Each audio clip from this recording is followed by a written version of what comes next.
जय हिंद साथियों। आज हम लोग क्लास 12 का बायोलॉजी स्टार्ट करने वाले हैं, जिसमें हमारा चैप्टर नंबर 1 रहेगा।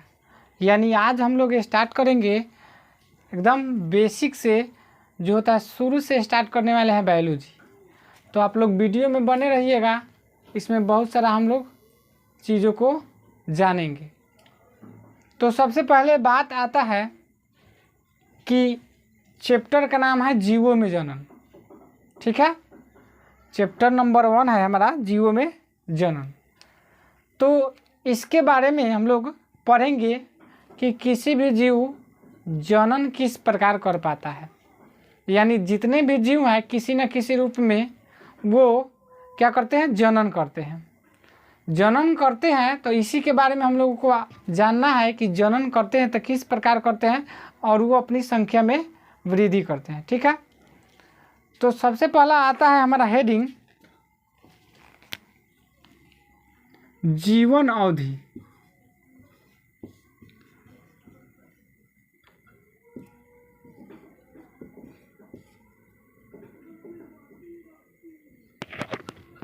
सबसे पहला हमारा आता है जीवन अवधि, हेडिंग है। ठीक है, यानी जानेंगे कि जीवन अवधि क्या होता है। ठीक है, तो देखिए क्या होता है, जीवों का उसके जन्म से लेकर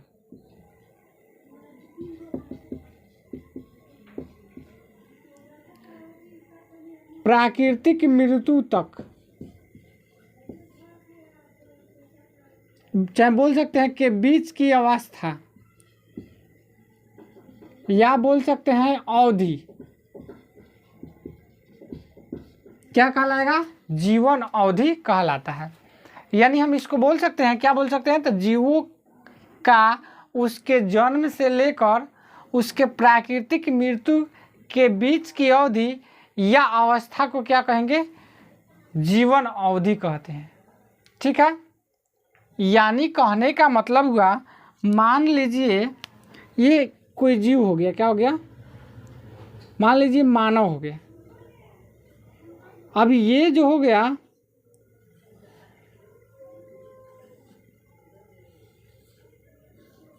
अब उतना स्मार्ट नहीं है लेकिन चलिए हम बना दे रहे हैं। ये मान लीजिए मानव हो गया। ठीक है, अब ये मानव हो गया तो ये जो है जन्म लिया, क्या लिया, जन्म लिया। अब जन्म लिया तो ये कुछ वर्षों के बाद क्या होगा, इसकी मृत्यु होना निश्चित है। यानी कहने का मतलब हुआ, मान लीजिए कि ये जीव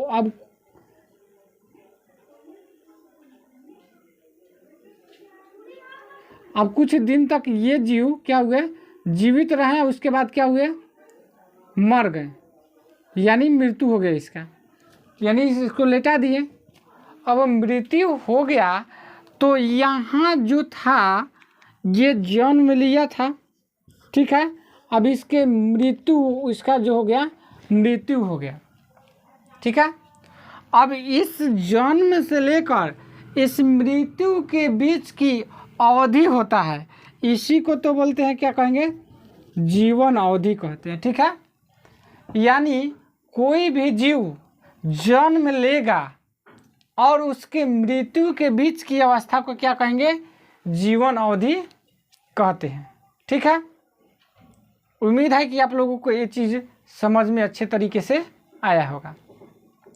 अब उसके बाद चलते हैं कि जनन के बारे में जानते हैं कि जनन क्या होता है। ठीक है, अच्छा से आप लोगों को समझ में आया होगा, इसको मिटा रहे हैं। ठीक है, अब देखिए, यानी हम जानेंगे जनन के बारे में। ठीक है, तो जनन क्या होता है, बोलेंगे वह प्रक्रिया जिसकी सहायता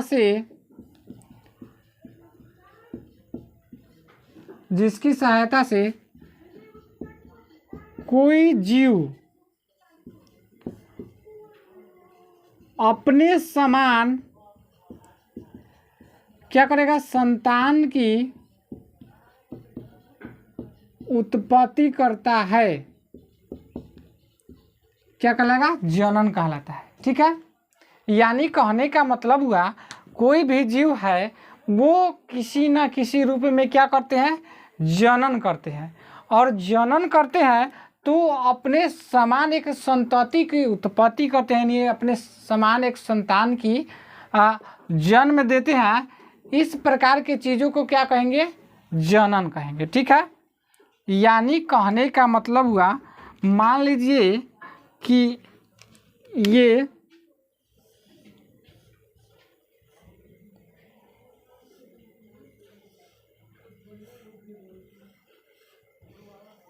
अब मान लीजिए कि ये जो हो गया एक लड़का हो गया।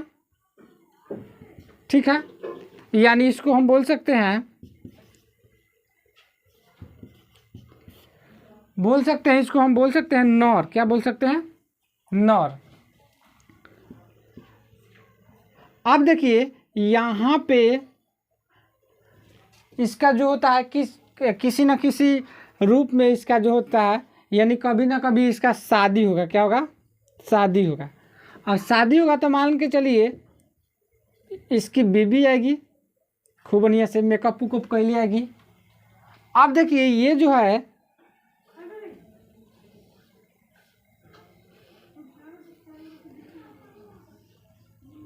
अब ये जो है मान लीजिए कि डांस करती आएगी, नागिन डांस करती आएगी खूब।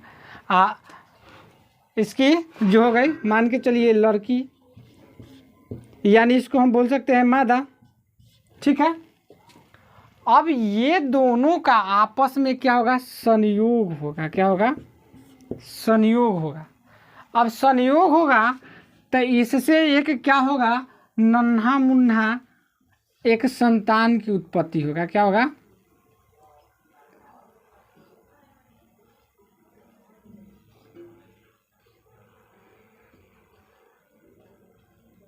अब देखिए ये जो हो गया, ये दोनों के संयोग से एक नया संतान की उत्पत्ति हुआ। तो इस प्रकार के चीज़ों को क्या कहेंगे, जनन कहेंगे। यानी किसी न किसी माध्यम से ये अपनी समान एक क्या किया, संतान की उत्पत्ति किया। इस प्रकार के चीज़ों को क्या कहेंगे, जनन कहेंगे। आगे हम बताएंगे इस दोनों में क्या ऐसा प्रक्रिया हुआ होगा, क्या ऐसा क्रिया हुआ होगा कि इस दोनों के संयोग से क्या हुआ, एक संतान की उत्पत्ति हो गया होगा। ठीक है, तो हमने बताया कि वह प्रक्रिया जिसकी सहायता से कोई जीव अपने समान संतान की उत्पत्ति करता है क्या कहलाता है, जनन कहलाता है। ठीक है, जनन जो होता है, मान के चलिए बोले हैं अभी एक है नर हो गया, खूब स्मार्ट बॉय, पाउडर उडर लगेले है। अब ये जाके शादी करेगा टकली से शादी करेगा। तो मान के चलिए कुछ समय बाद इसमें जनन की क्रिया होगा, इसका संयोग होगा, तो क्या होगा, एक संतान की उत्पत्ति होगा। इस संतान के उत्पत्ति होने की क्रिया क्या कहलाएगा, जनन। यानी कहने का मतलब हुआ नर एवं मादा के आपस में संयोग हुआ, जिसके कारण नए संतान की उत्पत्ति हो गई। इस प्रकार के जन्म, इस प्रकार के चीज़ों को क्या कहेंगे, जनन कहते हैं। ठीक है, अब देखिए, अब आते हैं अगला पॉइंट के बारे में हम समझते हैं कि कह रहा है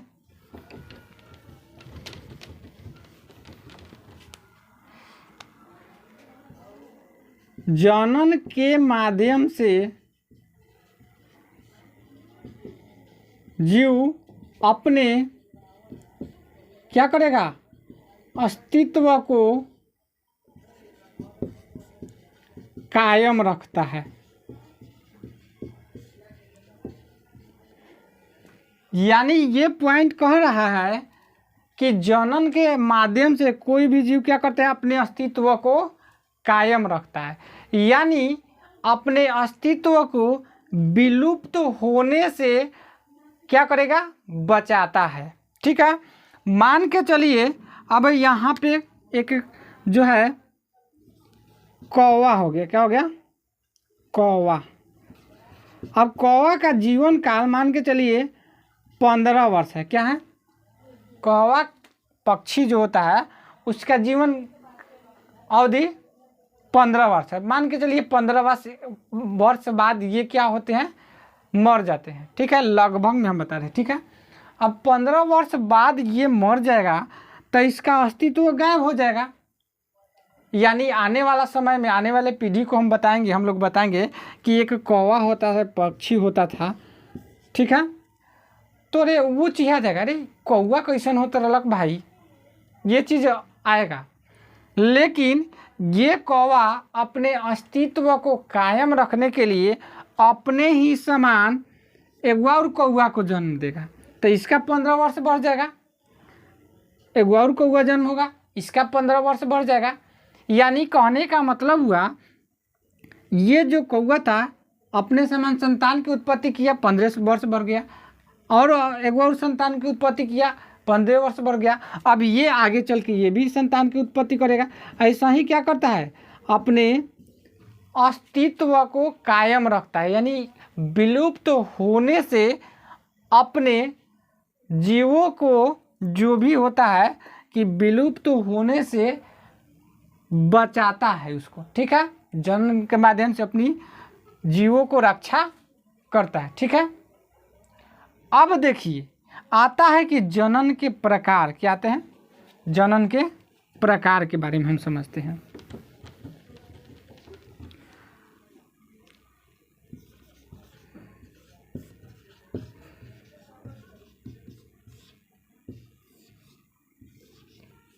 दिखाई दे रहा होगा आप लोगों को। तो जनन 2 प्रकार के होते हैं, अलैंगिक जनन, एक हो जाएगा लैंगिक जनन।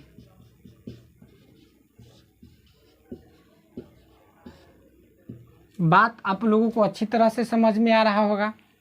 यानी कहने का मतलब हुआ कि जनन, अभी बताए हैं, जनन जो होते हैं, जितने भी प्रक्रिया हमने बताया, तो वो जो था जनन के प्रकार, यानी 2 प्रकार से जनन कर सकते हैं। या तो अलैंगिक जनन करेगा या तो लैंगिक जनन करेगा। ठीक है, तो इसके बारे में हम जान लेते हैं कि लैंगिक जनन क्या होता है और अलैंगिक जनन क्या होता है। ठीक है, तो हम जानते हैं अलैंगिक जनन की वह विधि है, जनन की वह विधि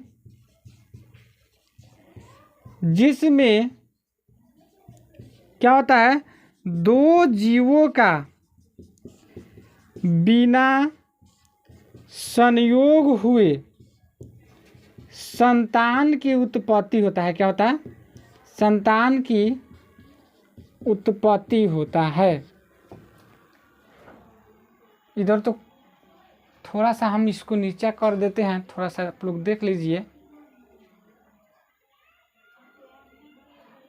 यानी कहने का मतलब हुआ, जनन की वह विधि है जिसमें 2 जीव को, जो होता है 2 जीव का बिना संयोग हुए संतान की उत्पत्ति होता है। इस प्रकार के जनन को क्या कहेंगे? अलैंगिक जनन कहेंगे। यानी इसमें 2 जीव की आवश्यकता नहीं होती है। अब देखिए, जैसे में मान लीजिए अमीबा का बात करते हैं। क्या बात करते हैं? मान लीजिए ये अमीबा हो गया। क्या हो गया? अमीबा हो गया। अब देखिए ये जो होता है अमीबा जो होगा, ये अपने केंद्रक में क्या करेगा? विभाजन करेगा। केंद्रक में विभाजन करके ये जो होता है अलग अलग जीवों में बट जाते हैं। यानी हमने बताया कि अमीबा जो होता है, देखिए तो इसमें 2 जीवों की आवश्यकता पड़ा? नहीं पड़ा। ठीक है, यानी अमीबा जो जनन करते हैं वो बिना 2 जीवों के संयोग हुए बिना क्या करेगा? संतान की उत्पत्ति करता है। ठीक है, अब देखिए इसमें बात आता है कि ये जो होते हैं अलैंगिक जनन में जो संतान की उत्पत्ति होगा वो अपने जनक के समान होते हैं। थोड़ा सा इधर हम लिखते हैं, हम बताएं अलैंगिक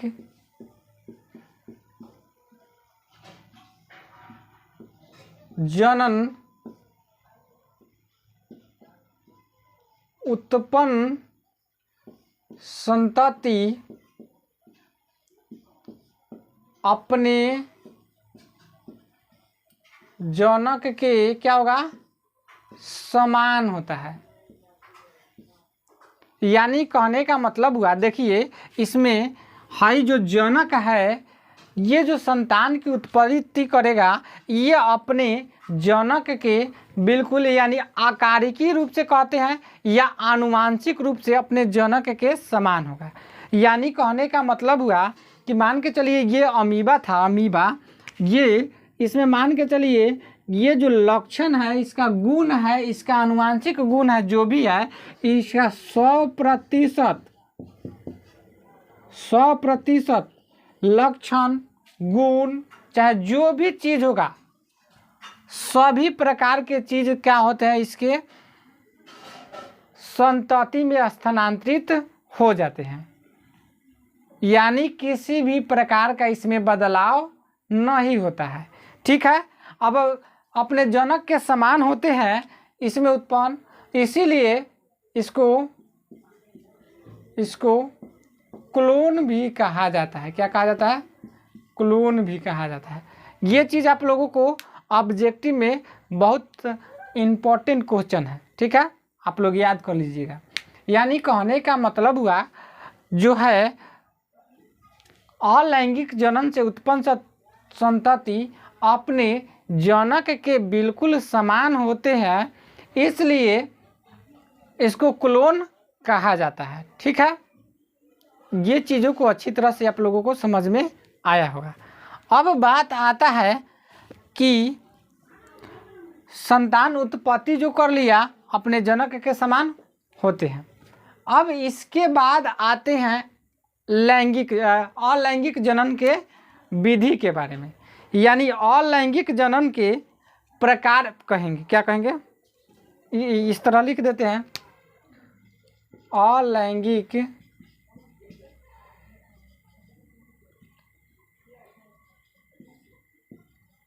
जनन के क्या पढ़ेंगे, प्रकार पढ़ेंगे। यहाँ तक दिखाई दे रहा है, यहाँ तक। ठीक है, इधर इसको मिटा देते हैं। अब देखिए अलैंगिक जनन के हम लोग प्रकार के बारे में बात करेंगे तो हो जाएगा विखंडन हो जाएगा। क्या हो जाएगा, यहाँ तक विखंडन हो जाएगा। क्या होगा, अलैंगिक जनन के प्रथम प्रकार हो जाएगा विखंडन हो जाएगा, 2 नंबर हो जाएगा मुकुलन हो जाएगा,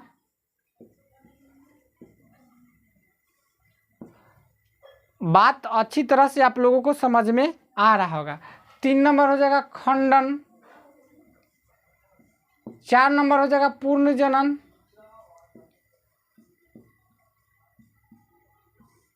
ठीक है, आप लोगों को अच्छी तरह से समझ में आ रहा होगा चीज़ों को। उसके बाद हो जाएगा बीजाणु जनन,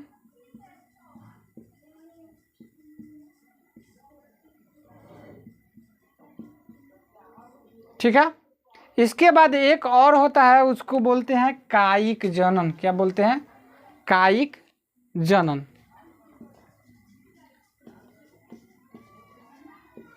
या इसको बोलते हैं कायिक प्रवर्धन भी बोलते हैं। ठीक है, यानी अलैंगिक जनन के बात किया जाए प्रकार, तब विखंडन हो जाएगा, मुकुलन हो जाएगा, खंडन हो जाएगा, पूर्ण जनन हो जाएगा, उसके बाद क्या हो जाएगा, बीजाणु जनन हो जाएगा, उसके बाद कायिक जनन हो जाएगा। ठीक है, तो इसको एक बार आप लोग स्क्रीनशॉट ले लीजिए। आप देखिए इसके बाद वाले चीज़ों को अगले वीडियो में हम लोग पढ़ेंगे। यानी ये 5-6 प्रकार जो अभी बताए हैं, इसके बारे में हम लोग अगले वीडियो में पढ़ेंगे। आज के लिए इतना ही, मिलते हैं अगले वीडियो में। और एक और सूचना है, मेरे एक भाई है नॉलेज एक्सप्रेस, वो हमारे वीडियो को बहुत सारा सपोर्ट करते हैं तो उसको तहे दिल से धन्यवाद। और ऐसे ही आप लोग सपोर्ट करते रहिए। आगे भी उम्मीद है कि और अच्छे से अच्छे वीडियो बना पाऊँ ताकि आप लोगों को लाभ मिल सके। ठीक है, और वीडियो अच्छा लगा हो तो हमारे वीडियो को शेयर कीजिए ताकि सभी बच्चों को लाभ मिल सके, और हमारे चैनल को सब्सक्राइब कीजिए और बेल आइकन को दबा दीजिए। ठीक है, मिलते हैं अगले वीडियो में। जय हिंद।